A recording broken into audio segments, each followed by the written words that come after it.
कैसी मोहब्बत है जो किसी की जान ले लेती है, फिर दोबारा से मोहब्बत हो जाती है, फिर किसी और की जान ले ली जाती है, फिर तीसरी बार मोहब्बत होती है और इस बार 3 अफराद की जान ले ली जाती है।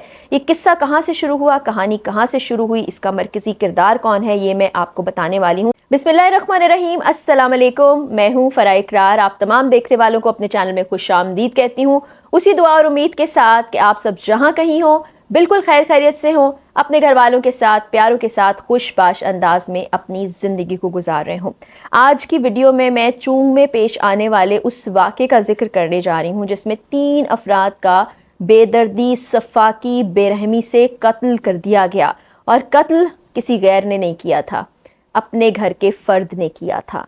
पुलिस हरकत में आई और लोगों की गिरफ्तारियों का अमल शुरू हुआ और उसमें मुल्जिमा खातून जिनका नाम फराह है उनको गिरफ्तार कर लिया गया।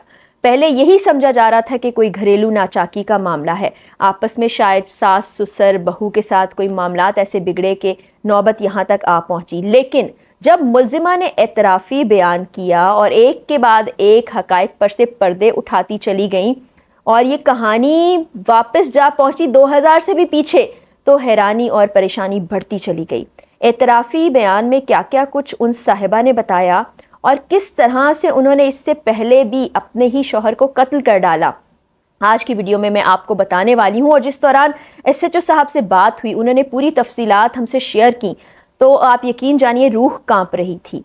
सब लोग हम सोच रहे थे कि कोई इंसान इतना सफाक कैसे हो सकता है, और ये तमाम कत्ल किए गए मोहब्बत के नाम पर। ये कैसी मोहब्बत है जो किसी की जान ले लेती है, फिर दोबारा से मोहब्बत हो जाती है, फिर किसी और की जान ले ली जाती है, फिर तीसरी बार मोहब्बत होती है और इस बार 3 अफराद की जान ले ली जाती है। ये किस्सा कहाँ से शुरू हुआ, कहानी कहाँ से शुरू हुई, इसका मरकजी किरदार कौन है, ये मैं आपको बताने वाली हूँ।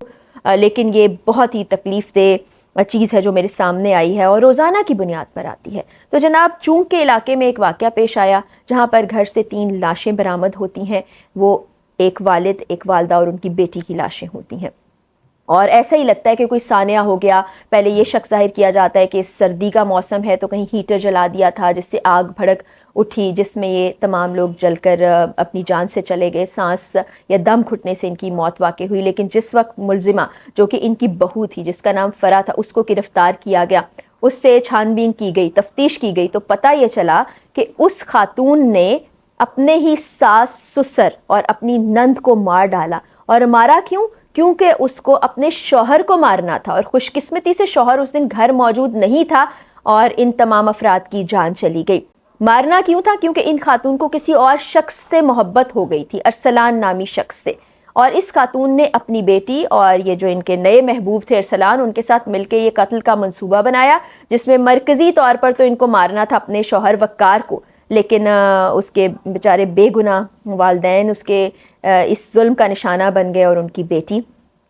मज़ीद जी, इन खातून ने जो इंकशाफात किए वो आपकी दिल की धड़कनों को तेज़ कर देंगे, आपको परेशान कर देंगे कि ये कौन खातून है।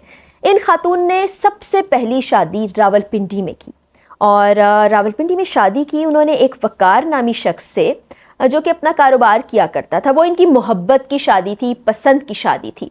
उस शादी से इनके 4 बच्चे पैदा होते हैं।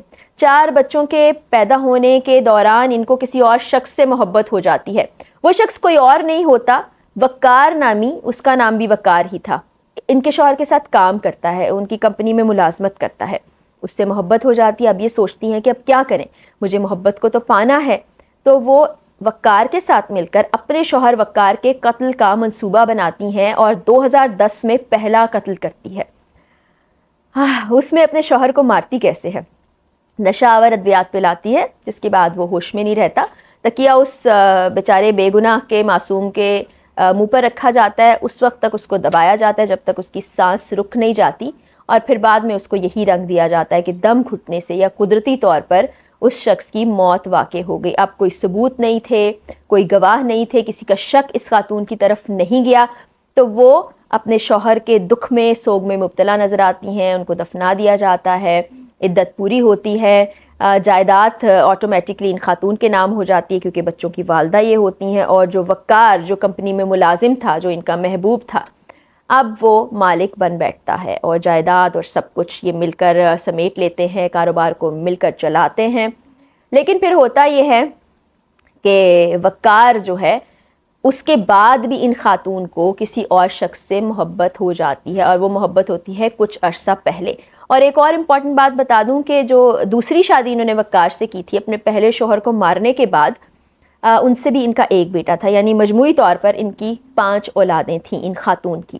تو پھر جی اب ان کو ارسلان نامی ایک شخص سے محبت ہو جاتی ہے، اور پھر محبت کو پانے کے لیے یہ سرگرم ہو جاتی ہیں، اور یہ چاہتی ہیں کہ اب وہ وقار جو کسی وقت میں ان کی محبت ہوا کرتی تھی اس سے چھٹکارا حاصل کیا جائے، اس کی جان لے لی جائے، جس کے لیے وہ منصوبہ بناتی ہیں ارسلان کے ساتھ مل کر۔ اور اس میں حیرت انگیز بات یہ ہے کہ جو ان کا پہلا شوہر وقار ہے اس کی بیٹی بھی شامل ہوتی ہے، فرح کی بیٹی بھی شامل ہوتی ہے، اور یہ تینوں افراد مل کر پلان کرتے ہیں کہ بھئی اب تو چونکہ ایک جوائنٹ فیملی سسٹم میں رہا جا رہا ہے، وقار کے والدین بھی وہیں رہتے ہیں، تو کیسے ہوگا، اس کی نند بھی وہیں پر ہیں، تو وہ پلان یہی کرتے ہیں کہ ان سب کو نشہ آور ادویات دی جائیں گی، جس وقت یہ بے ہوشی کی حالت میں چلے جائیں گے ان کے چہرے پر تکیہ رکھا جائے گا اس وقت تک جب تک ان کی سانس رک نہیں جائے، اس کے بعد پھر ان کو پیٹرول چھڑک کے آگ لگا دی جائے گی، قصہ تمام ہوگا، اور پھر وہ ایک مرتبہ محبت کو پا لیں گی، اپنی نئی محبت حاصل کر لیں گی، ارسلان سے شادی کر لیں گی، اور پھر آگے نہ جانے کیا ہوگا۔ لیکن وقار کی زندگی تھی، وہ کہتے ہیں نا جسے اللہ رکھے اسے کون چکھے، وہ اس دن گھر پر موجود نہیں تھا۔ تو اس خاتون نے، میں خاتون تو کیا کہوں، ان کو انسان کہنا ہی میرے لیے بہت مشکل ہو رہا ہے، کیا نام دیا جائے، ایسے موقع پر کچھ سمجھ بھی نہیں آتا ہے۔ انہوں نے جناب اپنے سسر کو یعنی کہ وقار کے والد کو، اپنی ساس کو یعنی وقار کی والدہ کو، اور ان دونوں کی بیٹی اور وقار کی بہن، ان کو اسی طرح سے کیا کہ ماں بیٹی ایک کمرے میں موجود تھیں، پہلے ان کو نشہ آور ادویات پلائی گئیں، تکیہ رکھ کے ان کی جان لے لی گئی، پھر ان کے اوپر کمبر ڈالا گیا، پھر پیٹرول چھڑکا گیا اور ان کو آگ لگا دی۔ اسی طرح انہوں نے اپنے سسر کو بھی نشہ آور ادویات دی، ان کے چہرے پر تکیہ رکھا، ان کی سانس کو گھونٹ دیا گیا، اور اس کے بعد پیٹرول چھڑک کے آگ لگا دی۔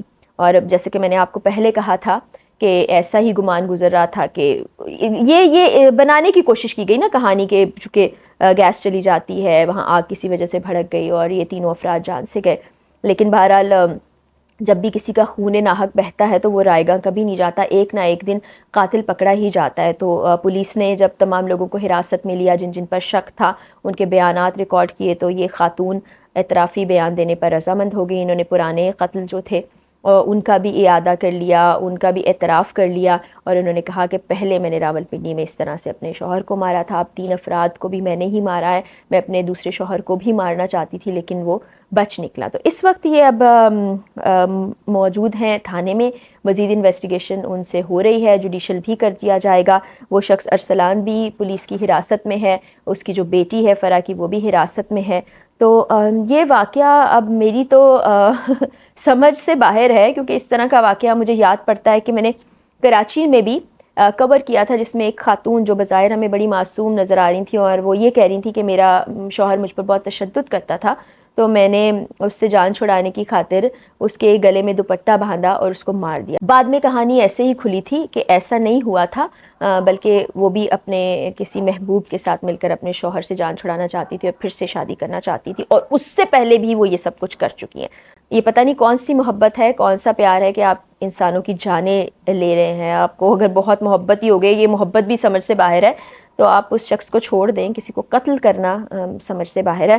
تو امید ہے کہ انصاف ملے گا اس بیچارے معصوم خاندان کو جن کے 3 افراد چلے گئے، اور اب دیکھنا یہ ہے کہ وقار جس نے پہلے مل کر فرح کے ساتھ ایک قتل کیا تھا اس کے ساتھ کیا ہوتا ہے، اور ارسلان اب جس نے اسی خاتون کے ساتھ مل کر 3 قتل کیے ان کا کیا ہوتا ہے۔ ہم انصاف کے منتظر رہیں گے، مزید اپڈیٹس بھی آپ تک پہنچاتے رہیں گے، اور اجازت چاہوں گی اس دعا کے ساتھ کہ اللہ تعالی ہمارے پیارے پاکستان اور ہم سب پاکستانیوں کا حامی و ناصر ہو۔ اللہ حافظ۔